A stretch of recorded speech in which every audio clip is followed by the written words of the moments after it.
Morí sin saber quién era, y volví a este mundo con la memoria de otra vida grabada en los huesos, como una cicatriz que el alma no puede olvidar. No les voy a pedir que me crean desde el principio. Solo les pido que escuchen. Porque lo que pasó, lo que viví, lo que descubrí después de cruzar la línea entre la muerte y el regreso, cambió para siempre mi manera de entender quién soy, de dónde vengo, y por qué algunas personas llegan a nuestra vida no para quedarse, sino para destruirnos de la manera más calculada posible. Mi nombre, en esta vida, es Valentina Reyes Montero, pero en la otra, en la que terminó demasiado pronto, me llamaban Isabela. Isabela murió sin justicia. Déjenme contarles desde el principio. Nací en esta vida en una ciudad pequeña del norte del país, en una casa que olía a pan recién horneado y a flores de lavanda. Mi madre, Carmen, era una mujer de voz suave y manos fuertes. Era enfermera de noche y ama de casa de día, y nunca le escuché quejarse de nada, ni una sola vez en todos los años que estuve a su lado. Mi padre, don Ernesto, trabajaba en la construcción. Era un hombre de pocas palabras, pero de mirada honesta, de esas que te dicen todo sin abrir la boca. Crecí entre escasez y amor, que es la combinación más honesta que puede haber en una familia. No teníamos mucho, pero tampoco nos faltaba lo importante. Desde pequeña, algo en mí era distinto. No lo decían de manera cruel, pero lo decían. Los vecinos, los maestros, incluso mi propia madre, cuando pensaba que yo no escuchaba. Decían que yo tenía una madurez que no correspondía a mi edad, que mis ojos parecían haber visto demasiado, que me quedaba callada en momentos en los que cualquier niña normal habría reído o llorado. Yo no sabía explicarlo entonces. Ahora sí, porque dentro de mí vivía la memoria de Isabela. No de manera consciente al principio, no como recuerdos claros con nombres y rostros definidos. Era más como una sensación persistente, una tristeza sin origen, un miedo sin forma, la certeza constante de que algo que debía haber sido mío me había sido arrebatado. Me tomó muchos años entender que eso no era ansiedad ni melancolía. Era memoria. Tenía 12 años cuando tuve el primer sueño. No era un sueño común. Era demasiado preciso, demasiado real, demasiado lleno de detalles que ningún niño de 12 años, en una ciudad pequeña del norte, podría haber fabricado con su imaginación. En ese sueño, yo era una mujer joven. Estaba parada frente a un espejo enorme, de marco dorado, en una habitación que olía a rosas artificiales y a perfume caro. Llevaba un vestido blanco, y miraba mi propio reflejo sin reconocerme. Detrás de mí, en ese sueño, había una voz femenina, suave, calculada. Decía, ya está hecho. La carta está firmada. Ahora solo queda esperar. Y yo, en el sueño, sabía exactamente lo que significaba esa frase. Y sentía terror. Un terror frío, profundo, del tipo que no grita sino que se queda quieto, porque sabe que ya no hay manera de escapar. Me desperté sudando, con el corazón acelerado, y con la sensación de que acababa de recordar algo que nunca debí olvidar. Le conté el sueño a mi madre. Ella me acarició el pelo, me dijo que era solo una pesadilla, y me preparó un té de manzanilla con miel. Pero el sueño volvió, una y otra vez, durante años. Los sueños fueron cambiando con el tiempo. Se fueron llenando de detalles, de rostros, de nombres. Poco a poco, entre sueños y momentos de extraña lucidez, fui reconstruyendo la historia de Isabela como si fuera un rompecabezas que alguien había destrozado y esparcido por el suelo de mi mente. Isabela Vega Cortés. Eso era lo que era antes. Hija única de Héctor Vega, un empresario de construcción y bienes raíces que había construido su fortuna desde cero a golpe de trabajo y sacrificio durante 30 años. Un hombre duro, severo, poco afectuoso, pero profundamente honrado. Un hombre que amaba a su hija a su manera, que era la única manera que conocía, dándole todo lo material que nunca había tenido en su propia infancia. La madre de Isabela había muerto cuando ella tenía 7 años. Un accidente de tráfico en una carretera mojada, un martes de octubre, y desde ese día, Héctor Vega se había encerrado en su trabajo como quien se entierra en vida. La niña había quedado al cuidado de niñeras, de tutores, de una serie de personas que rotaban en su vida sin dejar raíces. Isabela creció entre la abundancia y la soledad, dos cosas que se parecen más de lo que la gente cree. Y cuando tenía 18 años, apareció en su vida una mujer llamada Lorena. Lorena Castillo no era una mujer ordinaria. Era el tipo de persona que entra en una habitación y hace que todos la miren sin saber exactamente por qué. No era la más hermosa en términos convencionales, pero tenía algo difícil de nombrar. Una seguridad ensayada que funcionaba como elegancia. Una manera de hablar que hacía sentir a cualquiera que era el centro del mundo exactamente hasta que dejaba de servirle. Se presentó en la vida de Héctor Vega como asesora financiera. Tenía referencias impecables, un currículum sin manchas y una sonrisa que sabía cuándo aparecer y cuándo desaparecer. Héctor, que llevaba más de 10 años solo, que nunca había aprendido a dejar entrar a nadie, que desconfiaba de todo el mundo por instinto. Con Lorena bajó la guardia. Isabela lo vio desde el primer momento. Y algo en ella, esa intuición profunda que tienen los que han crecido solos y aprendieron a leer el mundo sin ayuda, le dijo que algo no estaba bien. Pero tenía 18 años. Cuando tienes 18 años y la persona que te preocupa es tu padre, un hombre que nunca te enseñó a hablar de sentimientos, que expresa el cariño pagando facturas y no preguntando cómo estás, no sabes cómo decirle lo que ves. No sabes cómo decirle: papá, esa mujer te está mirando de una manera que no es amor. Así que Isabela guardó silencio. Y el silencio fue el primer error. Lorena se instaló en la casa familiar en menos de 6 meses. Primero como visita frecuente, luego como presencia constante, luego como dueña de todos los espacios, de los horarios, de las conversaciones. Fue un proceso tan gradual, tan cuidadosamente ejecutado, que cuando Isabela quiso darse cuenta, Lorena ya era parte del paisaje. Con ella llegó Diana. Diana Castillo, la sobrina de Lorena, una chica de 20 años, 2 más que Isabela, con el mismo tipo de encanto calculado que su tía, rubia, de sonrisa fácil, con una manera de hablar que parecía sincera, pero que nunca lo era. Lorena la presentó como alguien que también había tenido una infancia difícil, como alguien que necesitaba estabilidad. Y Héctor Vega, que nunca había sabido negarle nada a alguien que tocara la fibra correcta de su culpa, abrió la puerta. Diana entró a la casa de los Vega como si ya le perteneciera. Y Lorena se casó con Héctor antes de que terminara ese año. El día de la boda, Isabela sonrió en todas las fotos. Era una sonrisa que le había costado practicar frente al espejo durante semanas. Una sonrisa que no llegaba a los ojos, pero que a nadie le importó verificar. En la mesa de los novios, mientras Héctor miraba a Lorena con esa mirada nueva que nunca le había dirigido a su hija, Isabela entendió que su vida acababa de dividirse en 2 partes, el antes y el después. Lo que no sabía era cuánto tiempo le quedaba de después. Los meses que siguieron fueron una erosión lenta. Lorena era inteligente, no atacaba de frente, no hacía nada que pudiera señalarse como cruel de manera obvia. Trabajaba de otra manera, más sutil, más paciente.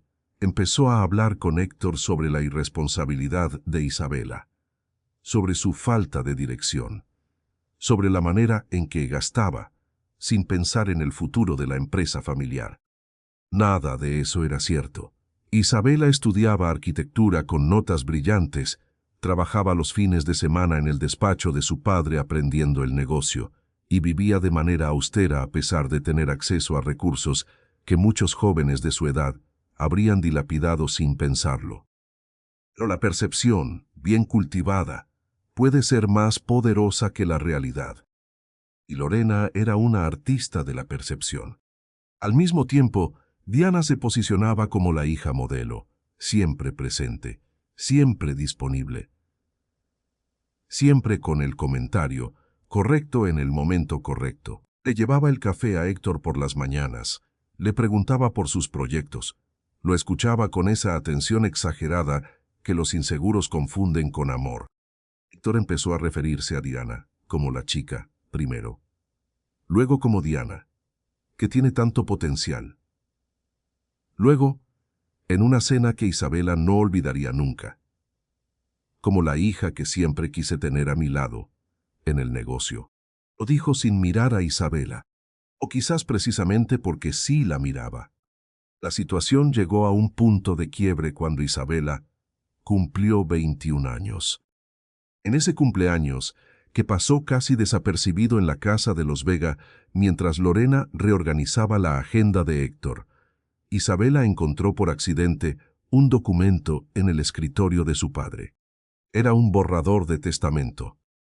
En él, la mayor parte de la herencia, incluyendo las empresas, las propiedades y los fondos de inversión, estaba siendo redirigida hacia Diana Castillo Vega, quien ya había comenzado el proceso legal para llevar el apellido del padrastro.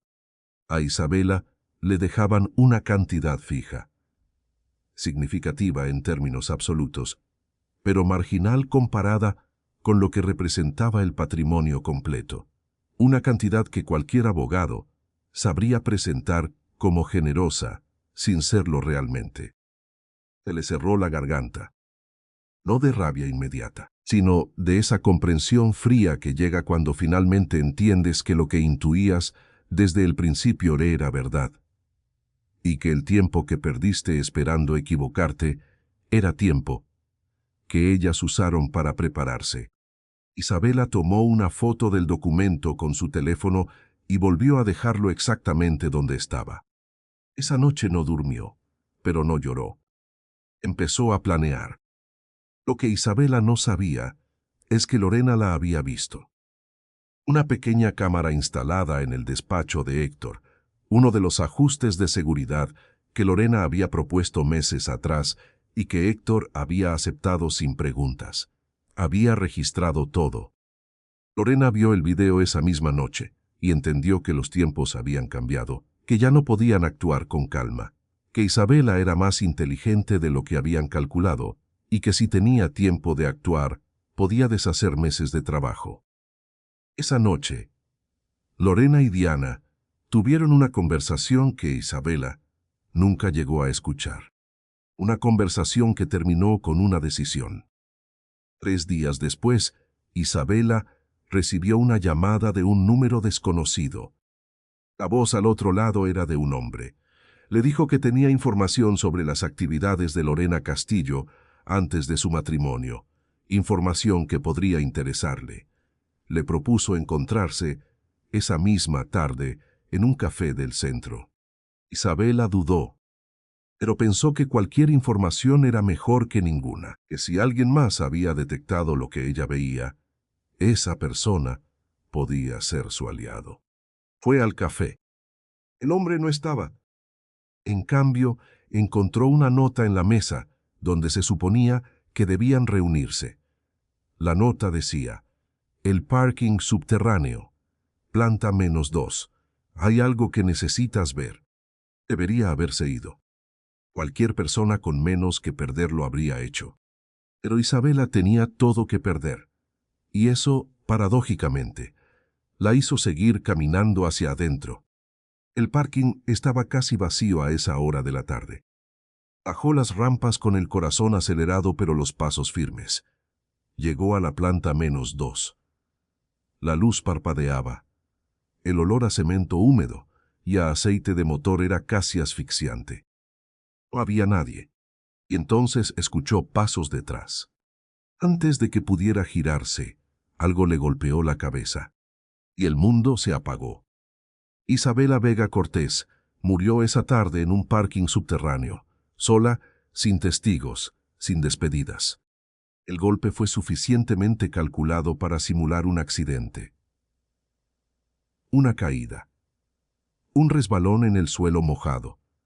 Esas cosas pasan. La policía lo cerró en una semana.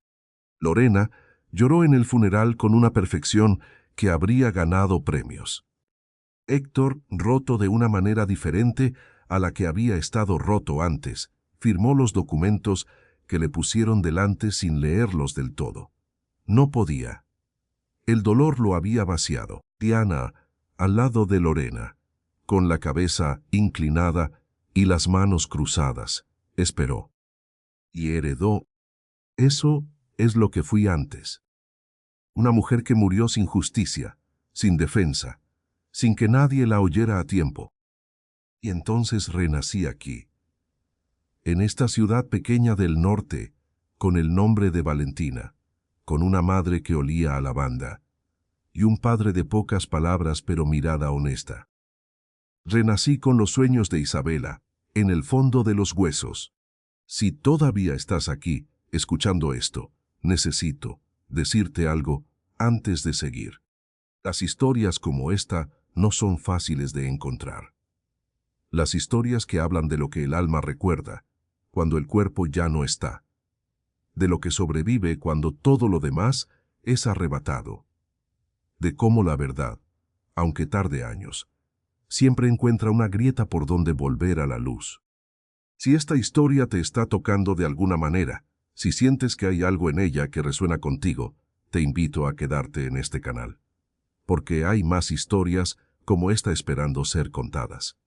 Y cada una de ellas tiene algo que decirnos sobre quiénes somos cuando todo lo que creíamos que éramos desaparece. Suscríbete si aún no lo has hecho, sin prisa, sin presión, solo si sientes que este es tu lugar. Y ahora, sigamos. Crecí siendo Valentina. Fui a la escuela, hice amigos. Tuve una adolescencia normal en la medida en que cualquier adolescencia puede ser normal, pero siempre con esa sensación de estar habitando dos vidas al mismo tiempo. La mía, luminosa y simple y honesta. Y la otra, la de Isabela, que se colaba por las noches, como agua bajo una puerta. A los 17 años dejé de llamarlos sueños. Empecé a llamarlos lo que eran. Recuerdos. Porque los detalles eran demasiado precisos, los rostros demasiado reales. Y las emociones, esas emociones que me dejaban temblando en la cama a las 3 de la mañana, eran demasiado específicas para venir de la imaginación. Recordaba el olor del perfume de Lorena, una mezcla de rosas y algo amargo debajo, algo que nunca correspondía del todo con la imagen que proyectaba. Recordaba la textura del vestido de la boda que Isabela había tenido que llevar, un diseño que Lorena había elegido para ella, sin preguntarle, demasiado grande en los hombros, como si quisiera que se viera pequeña. Recordaba la mirada de Diana, cuando nadie más la observaba fría, evaluadora, sin el calor fingido que mostraba al resto del mundo. Y recordaba el parking. Ese recuerdo era el más nítido de todos, y el más difícil de cargar, porque en él estaba el instante exacto antes de que todo se apagara. Y en ese instante, Isabela había pensado en su padre, no con rabia, sino con una tristeza enorme, del tipo que no cabe en palabras. Había pensado, él no lo sabe, él cree que me quiere, él simplemente no sabe ver. Terminé la preparatoria con los mejores promedios de mi generación. Mi madre lloraba en la ceremonia. Mi padre, don Ernesto, me dio un abrazo que duró más de lo normal para él, y yo sonreía, genuinamente porque los amaba. Porque eran míos, y yo era de ellos de una manera que ninguna Lorena del mundo podría romper. Pero ya sabía que tenía que irme.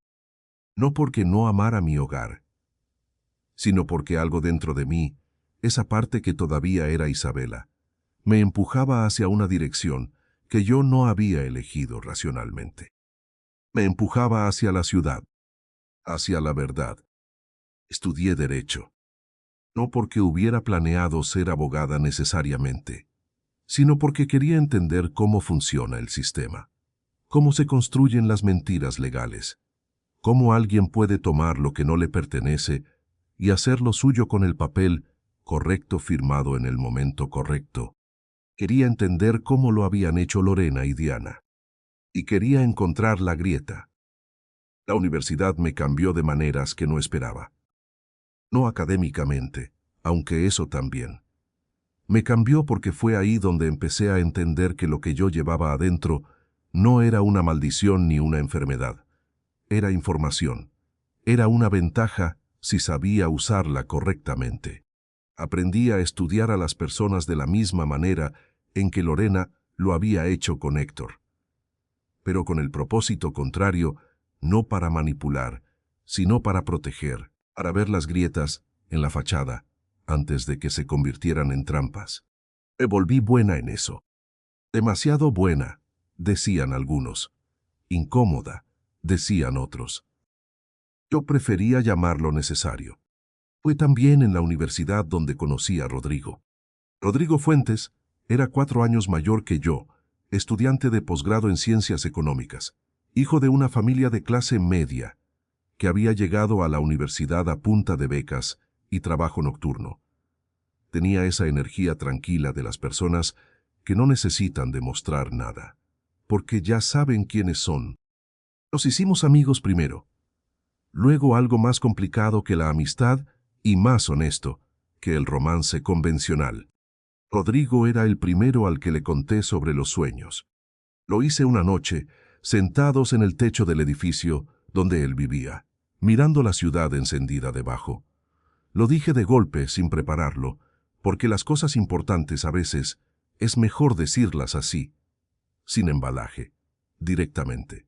Esperaba que se riera, o que cambiara de tema, o que me mirara con esa lástima condescendiente que la gente usa cuando no sabe cómo manejar algo que sale de sus esquemas. Rodrigo no hizo ninguna de esas cosas. Me miró en silencio durante un momento largo, y luego dijo, «Cuéntame desde el principio». Y lo hice. Esa noche hablamos hasta que amaneció, y Rodrigo, que era un hombre de números y datos y evidencias, me dijo algo que nunca olvidé. No sé si creo en lo que describes tal como lo describes, pero sí sé que lo que sientes es real para ti. Y eso es suficiente para que yo lo tome en serio. Fue la primera vez en mi vida que alguien me hizo sentir que no estaba loca. Me gradué a los 23 años con honores. Para ese entonces ya había comenzado a investigar, no de manera obsesiva, no de manera que consumiera mi vida o la deformara, sino con la precisión fría y metódica que aprendí en la facultad, siguiendo hilos, verificando fechas, construyendo un mapa de lo que había pasado con la familia Vega después de la muerte de Isabela. No me había sido difícil encontrar los datos públicos. El noticiario local había cubierto el accidente de una joven de 21 años hacía casi 4 años. El nombre aparecía en los archivos.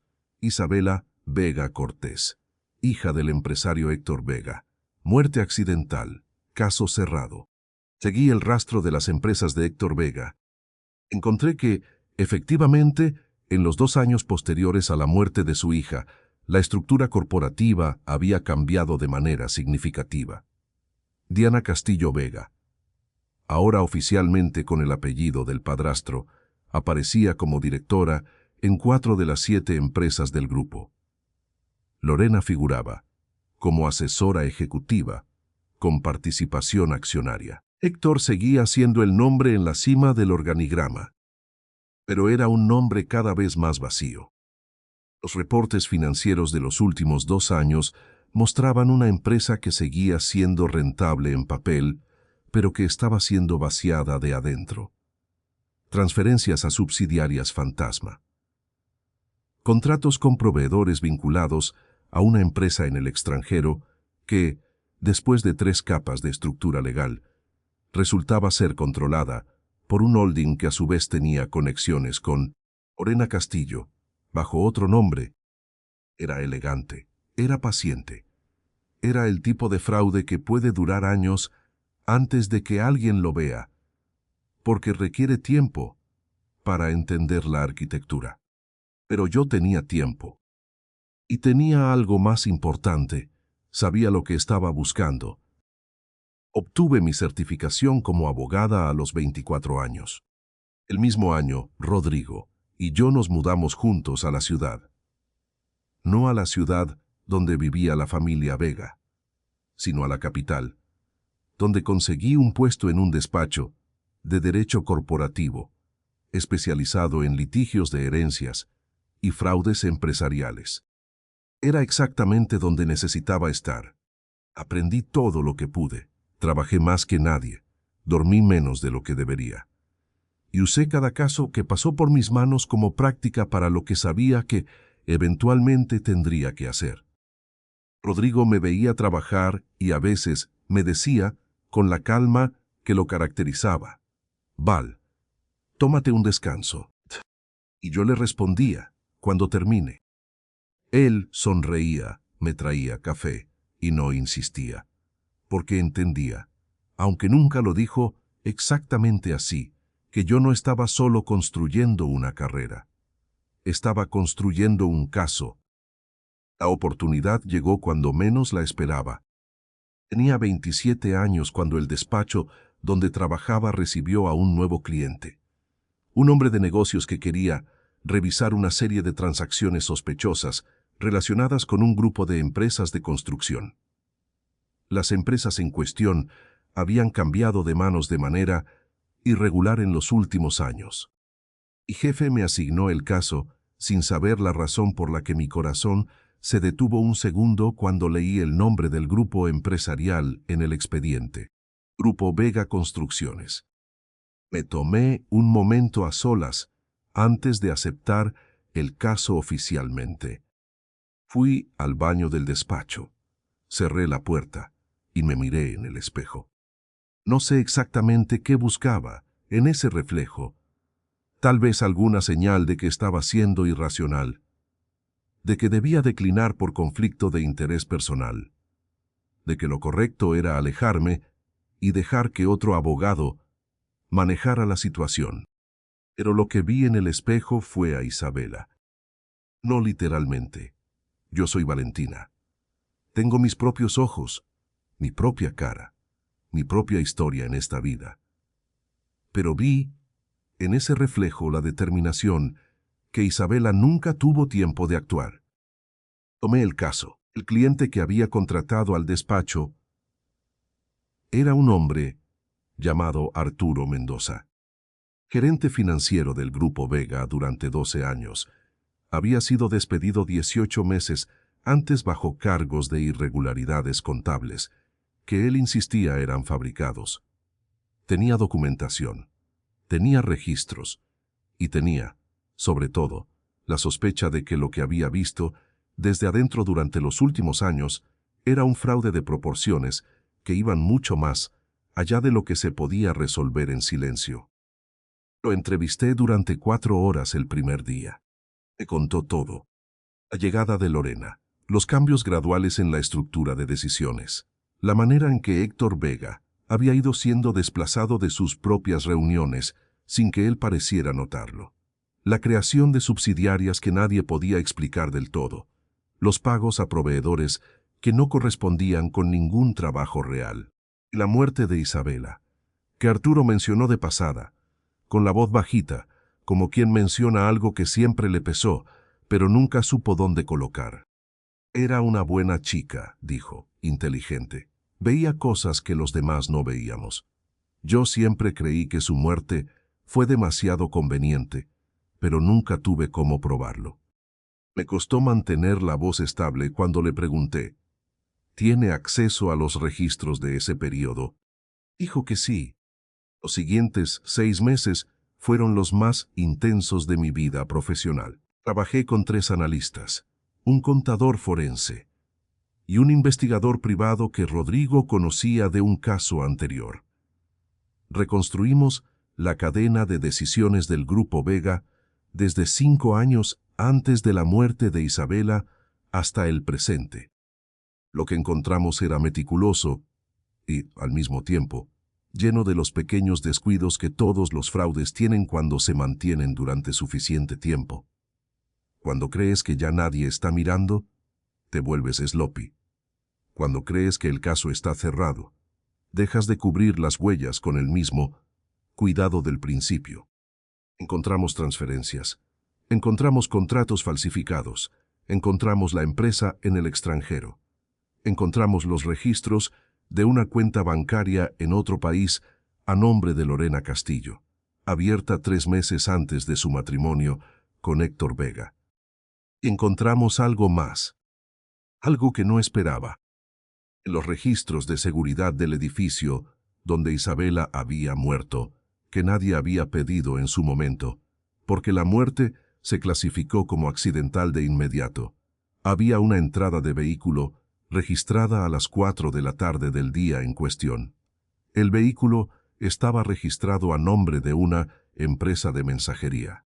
Pero la empresa de mensajería, cuando la investigamos, resultó ser una pantalla vacía constituida 2 semanas antes y disuelta 2 semanas después. El rastro se enfriaba ahí, pero no completamente, porque la empresa de mensajería había sido constituida por un notario. Y ese notario, aunque ya retirado, seguía vivo. Y aunque tardó semanas en aceptar hablar con nosotros, al final lo hizo. Dijo que había recibido instrucciones por teléfono de una mujer que pagó en efectivo. La descripción que dio coincidía con Diana Castillo. No era una confesión, no era evidencia directa, pero era un hilo que, sumado a todo lo demás, tejía un tapiz demasiado grande para ignorar. Presentamos el expediente a las autoridades correspondientes. El proceso fue lento, como todos los procesos que involucran dinero y poder. Hubo intentos de bloqueo, de invalidar la documentación por tecnicismos, de presionar al despacho a través de canales laterales. Pero el expediente era sólido, y el fiscal asignado al caso era alguien que llevaba años buscando exactamente este tipo de estructura. Las primeras detenciones se realizaron un martes de marzo. Lorena Castillo fue arrestada en su oficina. Diana Castillo, que había viajado al extranjero por negocios la semana anterior, fue detenida en el aeropuerto cuando intentaba tomar un vuelo de conexión. Yo lo supe por Rodrigo, que estaba monitoreando las noticias desde casa mientras yo estaba en reunión. Me mandó un mensaje que decía solo: «Ya». Me excusé de la reunión.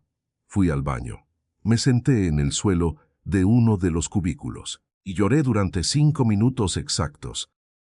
Lloré por Isabela, por Héctor, por el tiempo que no se puede recuperar, por las personas que mueren sin justicia y que esperan años, en esta vida o en otra, para que alguien diga en voz alta lo que pasó. Luego me levanté, me lavé la cara y volví a la reunión. El juicio duró casi 2 años. Fue largo, complicado y emocionalmente extenuante de maneras que no había calculado. Porque aunque yo era la abogada del caso y no la víctima reconocida, lo era en un sentido que nadie en esa sala podía entender. Héctor Vega testificó.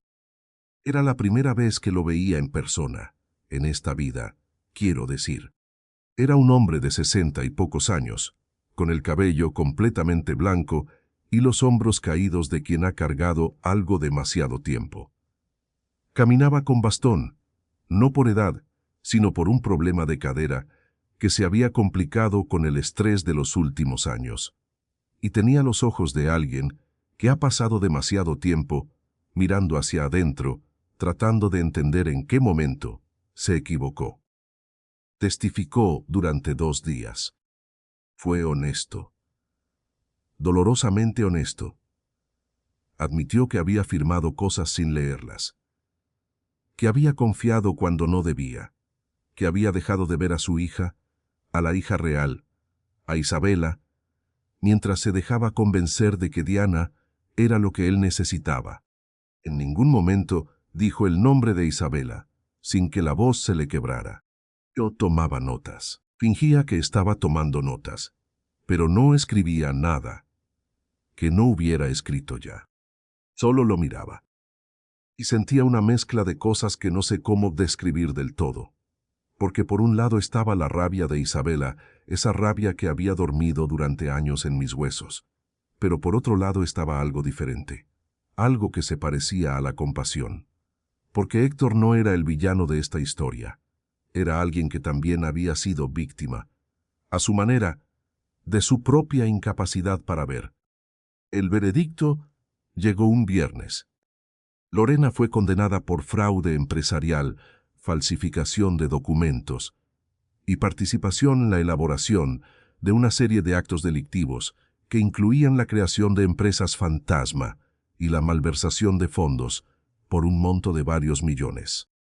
Diana fue condenada por fraude, por complicidad en los delitos de su tía, y aunque el fiscal no pudo establecer responsabilidad directa en la muerte de Isabela, más allá de la duda razonable, la sentencia por los delitos probados fue significativa.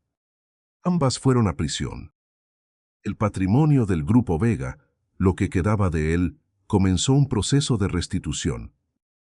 Y Héctor Vega, que había perdido casi todo salvo la casa familiar y algunas propiedades que Lorena no había podido tocar a tiempo, quedó libre de las estructuras que lo habían atrapado. El día del veredicto, salí del tribunal y caminé sola durante 1 hora por las calles de la ciudad. No llamé a Rodrigo inmediatamente. No celebré con los colegas, solo caminé. Y en algún momento, en una plaza pequeña con una fuente en el centro, me senté en una banca y miré el agua que caía. Pensé en Isabela.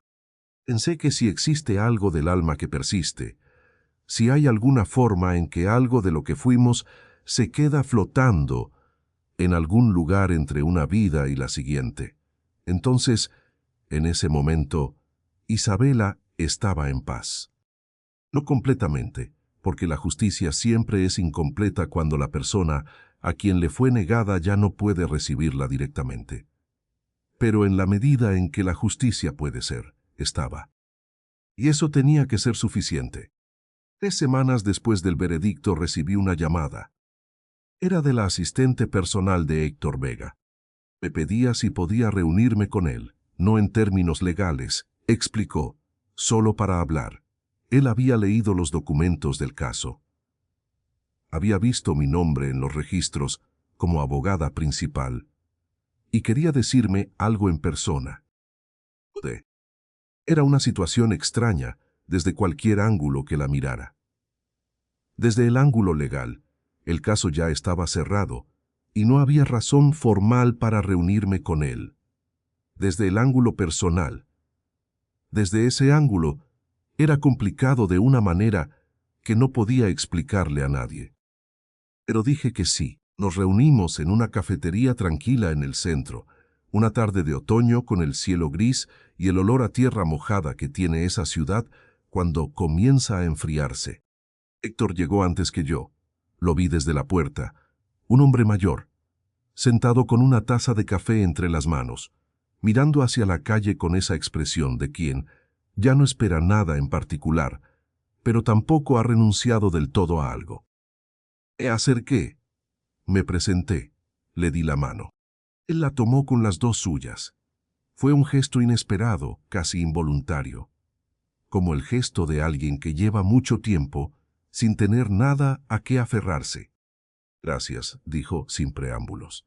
Sé que el caso no era sobre Isabela directamente, pero lo que usted hizo fue lo más cercano a justicia que ella va a recibir. Y eso es más de lo que yo merecía. Me quedé callada un momento. Luego dije, ella lo merecía. Y usted también merecía saber la verdad. Me miró con esos ojos cansados. No la conocí lo suficientemente bien, dijo. Eso es lo que más me duele. Que pasé 20 años siendo su padre sin realmente verla, sin preguntarle cómo estaba, sin sentarme a escucharla. Asentí despacio. ¿Puedo preguntarle algo?, dije. Él asintió. ¿Qué recuerda de ella? ¿Qué recuerda específicamente? ¿Algún detalle pequeño? Lo pensó, y cuando lo dijo su voz cambió de textura. Se volvió más suave, más real. Cuando era pequeña, antes de que muriera su madre, Isabela tenía la costumbre de traerme dibujos que hacía. Todos los días. Me los dejaba en el escritorio del estudio. Nunca me los explicaba. Solo los dejaba ahí y se iba. Y yo los guardaba, los ponía en una carpeta, pero nunca se lo dije. Nunca le dije que los guardaba. Se detuvo. Después de que murió, encontré la carpeta. Había más de 100 dibujos. Y en ninguno de ellos me había dibujado sin sonreír. El silencio que vino después no necesitaba llenarse con palabras. Algo en mi pecho se apretó. No de dolor, de reconocimiento. Porque en algún lugar en la memoria de Isabela, en esa parte de mí que todavía la llevaba, existía esa carpeta. Existían esos dibujos. Y saber que él los había guardado, saber que algo de ese amor había llegado, aunque fuera en silencio, era una cosa pequeña pero enorme al mismo tiempo. Nos despedimos esa tarde sin promesas de volvernos a ver. Era lo más honesto. Éramos extraños formalmente. Y en el fondo algo que ninguno de los dos podía nombrar sin sonar irracional. Pero cuando me levanté de la mesa y me puse el abrigo, Héctor dijo algo más. Lo dijo en voz baja, casi para sí mismo. A veces pienso que ella todavía está en algún lugar, que no se fue del todo. Es absurdo, lo sé. Me detuve. No es absurdo, dije. Él me miró. No lo es, repetí, y sonreí. Y me fui. En el taxi de regreso a casa, Rodrigo me llamó. ¿Cómo te fue?, preguntó. Bien, dije, y era verdad. ¿Lloraste? Un poco. ¿Qué necesitas ahora? Lo pensé. Cenar, en casa. Contigo, sin hablar de trabajo. Hasta el pomodoro está lista en 20 minutos. Lo amaba. Esa noche, por primera vez en años, no soñé con Isabela. Dormí de un tirón hasta la mañana, sin el peso de la memoria de otra vida aplastándome el pecho, sin el parking, sin la voz de Lorena, sin la sensación de haber llegado tarde a algo que no pude evitar. Solo dormí, y cuando desperté, con la luz del sol entrando por la ventana y el olor del café que Rodrigo ya estaba preparando en la cocina, me quedé unos minutos quieta, mirando el techo. Pensé y hice lo que pude, lo que ella no pudo, y eso era suficiente. Pero la historia no terminaba ahí, porque hay cosas que la vida guarda para cuando ya crees que todo está resuelto, como si quisiera asegurarse de que en verdad aprendiste la lección antes de revelarte el último capítulo. 6 meses después del veredicto, en una cena de un colega del despacho, conocí a un hombre. No fue un encuentro romántico, fue un encuentro de esos que te cambian el eje sin que te des cuenta hasta días después. La cena era en un restaurante privado, de esos sin menú visible y con puertas discretas en las que no hay letrero. Mi colega me había llevado porque, dijo, era importante que conociera a ciertas personas. El tipo de personas que toman decisiones que no aparecen en los periódicos. Yo era escéptica de esas frases, pero fui. Éramos 12 en la mesa, empresarios, abogados, un par de personas cuya función exacta nadie explicó. Y al final de la mesa, presidiendo con esa clase de calma que no necesita ninguna teatralidad para hacerse sentir, había un hombre. Tendría unos 55 años. Cabello oscuro con vetas grises en las sienes. Traje sin corbata, discreto en el gasto pero evidente en la calidad. Y unos ojos de un color que tardé un segundo en identificar, verde grisáceo. Un color que no es común. Un color que no se fabrica. Me los habían visto antes. No a él, pero esos ojos. Esos ojos eran los ojos de Isabela. El golpe de reconocimiento fue silencioso, pero fue un golpe. Me tomó toda la cena mantener la conversación normal, responder preguntas, reír en los momentos apropiados, mientras en algún lugar, dentro de mí algo encajaba, con una precisión que daba vértigo. El hombre se llamaba Aurelio Méndez. Mi colega, cuando lo presentó, lo hizo con una cuidadosa vaguedad que hablaba más de lo que ocultaba. Dijo que era alguien con influencia en varios sectores, que conocía el mundo de los negocios desde sus ángulos más complejos, que era una persona que resuelve problemas. Yo había escuchado esa clase de descripción antes, en los archivos de ciertos casos, en las conversaciones que los clientes tienen cuando hablan de las personas a quienes recurren cuando los canales normales no bastan. Aurelio Méndez era un hombre cuyo poder operaba en los márgenes del sistema oficial. No era un criminal en el sentido ordinario, era algo más sofisticado y más difícil de procesar. Era el tipo de persona que existe en el espacio entre la ley y lo que la ley no puede alcanzar. Alguien que construyó su influencia en ese espacio durante décadas y que ahora era, en términos prácticos, más poderoso que muchas instituciones formales. El CEO del submundo, aunque nadie usaba ese término en voz alta, y tenía los ojos de Isabela.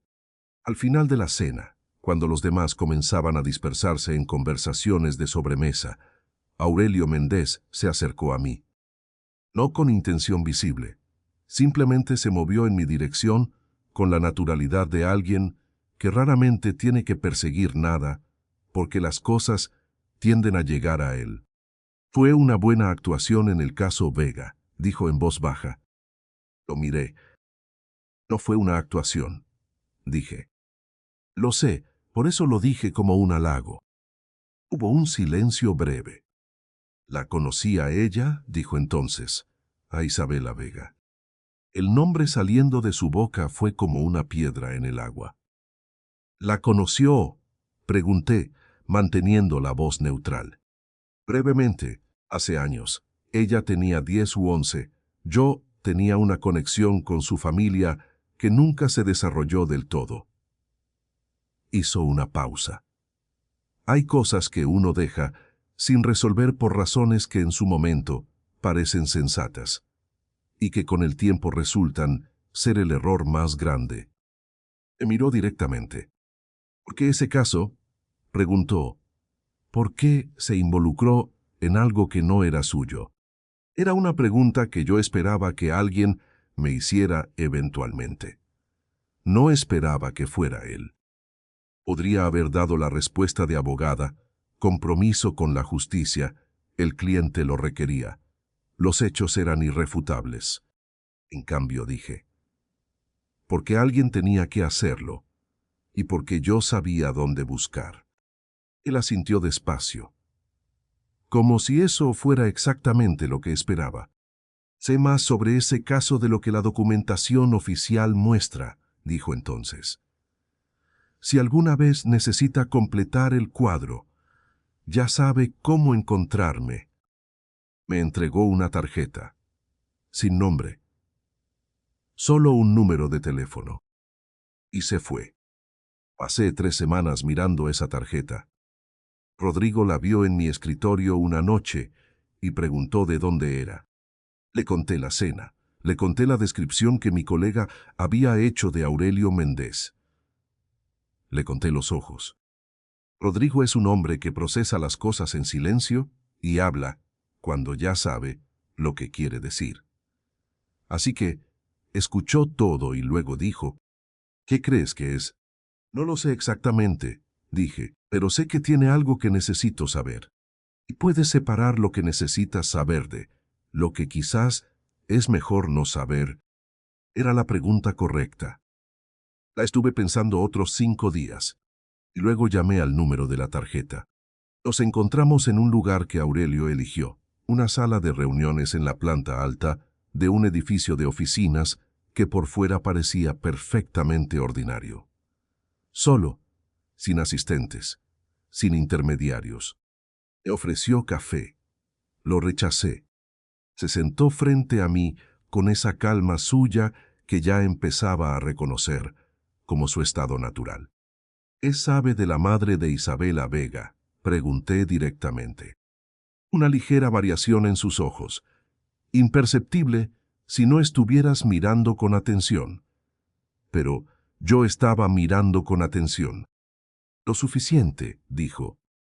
¿Cuánto es lo suficiente? Otro silencio, de los que no son vacíos sino llenos. Su nombre era Catalina, Catalina Reyes. Hizo una pausa mínima. Era mi hermana. El mundo se reorganizó en 3 segundos. No de manera dramática.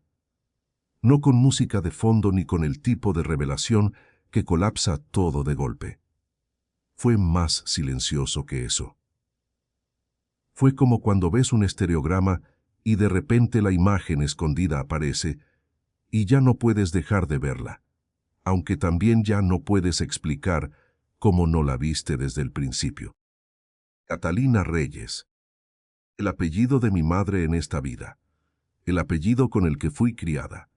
Carmen Reyes. El apellido de la madre muerta de Isabela. Catalina era su hermana, repetí. Sí. Isabela era su sobrina. Sí. Y usted no intervino cuando ella murió. No era una pregunta, era una acusación. Suave, pero era lo que era. Aurelio no la evitó. No lo supe a tiempo, dijo. Y cuando lo supe, ya era demasiado tarde para hacerlo por los canales correctos, y los canales que yo manejo, dejó la frase suspendida. Tienen consecuencias que habrían complicado más las cosas. ¿Para quién? Para todos. Hubo un momento tenso. Supe lo que Lorena y Diana habían hecho meses después de que ocurrió, continuó. Investigué por mis propios medios. Tenía suficiente para actuar, sí, pero actuar de la manera en que yo actúo habría destruido cualquier posibilidad de que la justicia formal llegara después. Eso es lo que se dijo a sí mismo. Es lo que era cierto. Lo miré durante un momento largo. ¿Y por qué me lo dice ahora? Porque usted hizo lo que yo no pude hacer, y porque merece saber por qué ese caso significaba lo que significaba. Para usted y para mí. La conversación duró 3 horas. Me contó sobre Catalina, sobre la familia Reyes, una familia sin dinero pero con una dignidad particular, sobre la manera en que Catalina había conocido a Héctor Vega, un hombre más joven entonces, aún construyendo su camino, sobre el amor que fue real, aunque imperfecto, sobre el accidente que se llevó a Catalina y que Aurelio siempre había sospechado que no fue exactamente un accidente, aunque nunca pudo probarlo, sobre Isabela, a quien solo había visto 2 veces en su vida porque Héctor, desconfiado por naturaleza, y resentido con la familia de Catalina por razones que Aurelio describió sin entrar en detalles, había cortado el contacto. Hubiera querido conocerla, dijo. Hubiera querido que ella supiera que existía alguien más, que no estaba completamente sola. La última frase la dijo mirando hacia la ventana. Y en ese momento, sin poder evitarlo, sin haberlo planeado, sin haberlo racionalizado de ninguna manera, dije. Ella lo sabía. Me miró. No de manera concreta, dije, cuidando las palabras, pero lo sabía. En algún lugar, dentro de ella, lo sabía. No sé si me creyó, no sé si yo misma sabía exactamente qué quise decir. Pero algo en su expresión cambió, se suavizó.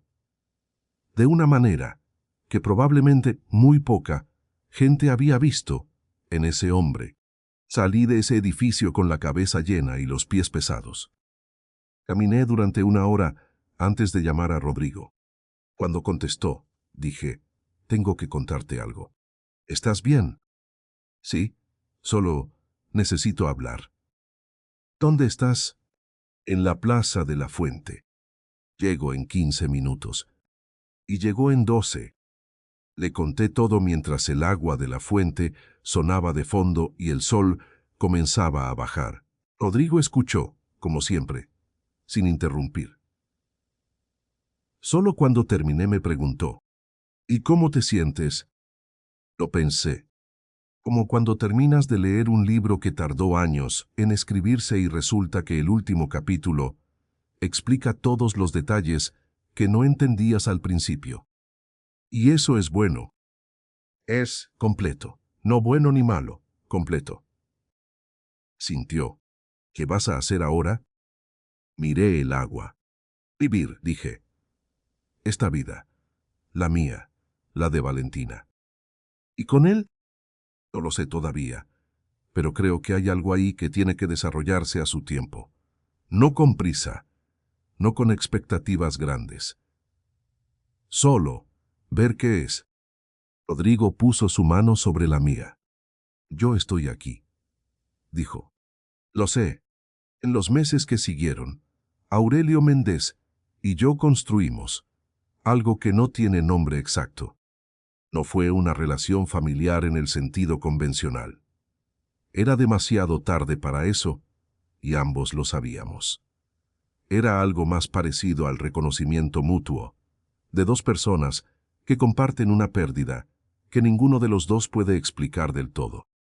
Nos reuníamos una vez al mes, en esa misma sala de reuniones al principio, y luego en lugares más casuales. Almorzábamos, hablábamos. Él me contaba cosas de Catalina que yo escuchaba con una atención que él probablemente atribuía a la curiosidad profesional y que era mucho más que eso. Yo le contaba cosas de mi trabajo, de los casos, de las estructuras legales que se pueden usar para proteger a personas que no saben que necesitan protección. Era una extraña alianza. El mundo del que él venía y el mundo del que yo venía no se tocan normalmente. Pero nosotros habíamos llegado al mismo punto desde direcciones opuestas, y el punto en el que nos habíamos encontrado era real. Un día, hacia el final del invierno, me preguntó, ¿alguna vez cree que las personas pueden comenzar de nuevo? ¿De verdad comenzar de nuevo? Lo miré. Sí, dije, creo que es lo único que hacemos, continuamente. Asintió despacio. Mi hermana era así, dijo, siempre comenzando, siempre con proyectos nuevos, ideas nuevas. No se quedaba atrapada en ningún lugar. Isabela también, dije, antes de poder evitarlo. Me miró de una manera que no sabía definir. ¿Cómo lo sabe? Preguntó en voz baja. El silencio que vino fue el más largo de todos los que habíamos compartido. Y luego dije, con una honestidad que no planeé, pero que no podía retener más. Porque de alguna manera que no puedo probarle, la llevo adentro, y siempre la llevé. Y fue por eso que encontré el caso. Y fue por eso que no pude soltarlo hasta que hubo justicia. Lo dije sin elaborar más, sin la historia completa. Sin los sueños, ni las memorias, ni los años de reconstrucción interior. Solo eso. Solo lo esencial. Él no respondió de inmediato. Luego, con esa voz suave que me costaba reconciliar con la imagen de lo que el mundo decía que era, dijo, entonces ella tuvo a alguien que la cuidó, después de todo. Asentí. Sí, dije, se cuidó a sí misma. Hay un momento, en todas las historias largas, en que la historia deja de ser sobre los eventos y se convierte en algo diferente. En la destilación de lo que todos esos eventos dejaron. Este es ese momento. No voy a decirles que todo quedó resuelto de manera perfecta. Que Héctor Vega se curó de su culpa. Que Aurelio Méndez abandonó el mundo en el que había construido su vida. Que Isabela encontró paz de una manera que se puede medir o verificar. La realidad es más matizada. Héctor Vega vivió 3 años, más después del juicio. Lo sé porque Arturo Mendoza me llamó cuando murió. Me dijo que en sus últimas semanas había estado ordenando papeles viejos y que entre ellos había encontrado algo que quería que yo tuviera. Era una carpeta llena de dibujos de niña. Arturo me dijo que Héctor había escrito una nota en el frente, para quien cuide su memoria. No sé si supo exactamente quién era yo. No sé si en algún rincón de su intuición, en esos últimos días, llegó a sentir algo que no podía nombrarse racionalmente. Pero la carpeta llegó a mis manos y está en mi escritorio. Ahora mismo, mientras les cuento esta historia. Aurelio Méndez sigue siendo lo que es. Yo no soy quien para cambiar eso, ni es mi responsabilidad intentarlo. Lo que soy es alguien que lo conoce, que come con él una vez al mes, que le habla de Catalina cuando él lo necesita y que deja que él le hable de lo que sea, que lleva adentro de esa calma suya, que no es indiferencia, sino una forma particular de supervivencia. Somos algo. No sé exactamente qué, pero es real. Rodrigo lo conoció eventualmente. Los 3 comimos juntos una noche. Rodrigo, que desconfía por defecto de todo lo que no puede verificar, lo observó durante toda la cena con esa discreción analítica suya. Y al salir, cuando le pregunté qué había pensado, dijo: «Es un hombre que carga con cosas muy pesadas, pero carga con ellas con honestidad. Eso no es poco». Era exactamente lo correcto. Y Valentina y yo sigo siendo abogada. Sigo trabajando en casos que nadie quiere tomar porque son complicados o porque los que deberían ganarlos no tienen los recursos para pagar tarifas normales. Me casé con Rodrigo un sábado de primavera, en una ceremonia pequeña con solo las personas que realmente conocemos. Mi madre, don Ernesto, que lloraron los dos aunque mi padre se empeñó en atribuirlo a las alergias. Unos pocos amigos, y Aurelio, que se quedó al fondo con una copa de agua en la mano y que cuando nuestras miradas se cruzaron al final de la ceremonia, asintió con una lentitud que contenía más de lo que cualquier discurso podría haber dicho. Tenemos una hija. Se llama Catalina. No fue una decisión calculada. Fue el nombre que llegó antes que ningún otro, de una manera que no discutimos mucho, porque no necesitó discusión. Rodrigo lo sabe todo, sabe la historia completa, con los sueños y las memorias y el parking y la carpeta de dibujos. Lo sabe desde hace años, y lo acepta con la misma honestidad tranquila que acepta todo lo que no puede verificar completamente, no como creyente entusiasta, sino como alguien que entiende que la realidad es más grande que lo que cabe en los sistemas de prueba que conocemos. Catalina tiene 4 años. Es un terremoto pequeño y luminoso que no se parece a nadie que yo haya conocido en ninguna vida.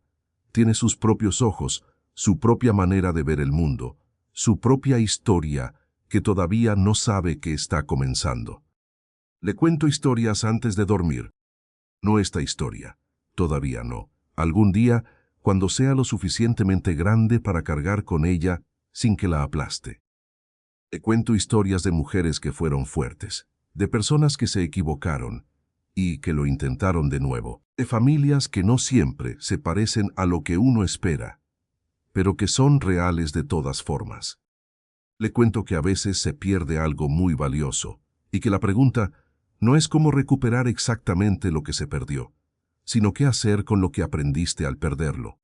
La última vez que fui al lugar donde está enterrada Isabela fue hace 2 años. Fui sola, un martes cualquiera, sin decírselo a nadie.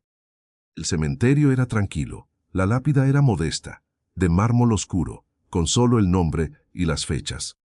Me quedé parada frente a ella durante un momento largo. No recé, no lloré, solo estuve ahí.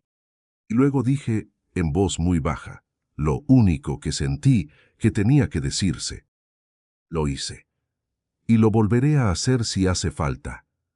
Pero creo que ya no va a hacer falta. El viento movió las flores que alguien, no sé quién, había dejado hace poco. Y me fui. Hay una cosa que aprendí en todo esto. Una sola cosa que vale la pena decir de manera directa, sin adornos. A veces perdemos todo en una vida. Todo lo que creíamos que éramos, todo lo que creíamos que nos pertenecía, todo lo que debería haber sido protegido, y no lo fue. Y esa pérdida puede parecer solo eso. Pérdida. Injusticia sin respuesta. Un corte sin cierre. Pero hay algo que la pérdida total hace que la pérdida parcial no puede hacer. Te desnuda hasta lo esencial. Te quita todo lo que era prestado, todo lo que era circunstancial, todo lo que dependía de las circunstancias, y no de lo que realmente eres. Y lo que queda, lo que sobrevive cuando ya no queda nada más, eso sí es tuyo, para siempre. Isabela perdió su vida, su nombre, su herencia, su padre, pero no perdió quién era. ¿Y quién era sobrevivió? En mí, en los dibujos de la carpeta, en los ojos de un hombre que construyó un imperio en las sombras y que llora en silencio a una hermana que se fue demasiado pronto, en la manera en que la justicia, aunque tardó años, aunque llegó por rutas que nadie habría predicho, llegó. Porque la verdad no tiene prisa, pero siempre llega. Siempre. A veces me pregunto qué hubiera pasado si Isabela hubiera tenido más tiempo, si hubiera podido actuar antes, si alguien le hubiera creído a tiempo. Y la respuesta honesta es que no lo sé. Lo que sí sé es que su historia no terminó en aquel parking.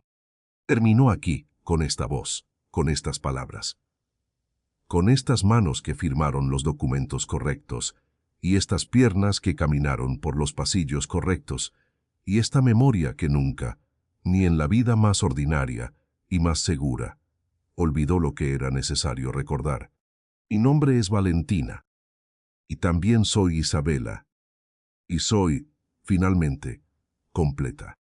Gracias por haber llegado hasta aquí. Si esta historia te tocó en algún lugar que no sabías que tenías, si te hizo pensar en algo que cargabas sin nombre, si te recordó a alguien que perdiste de una manera que nunca terminó de sentirse justa, entonces hizo lo que tenía que hacer. Este canal existe para eso, para las historias que no caben en las categorías normales, las que hablan de lo que sobrevive, de lo que vuelve, de lo que no puede silenciarse aunque todo lo demás haya sido arrebatado. Y todavía no estás suscrito, este es el momento. No para no perderte el próximo video, aunque eso también, sino porque hay más historias como esta esperando. Historias de personas que volvieron a empezar, de familias que se encontraron por caminos que nadie habría dibujado, de verdades que tardaron décadas y que llegaron de todas formas. Nos vemos en la próxima historia. Cuídense mucho.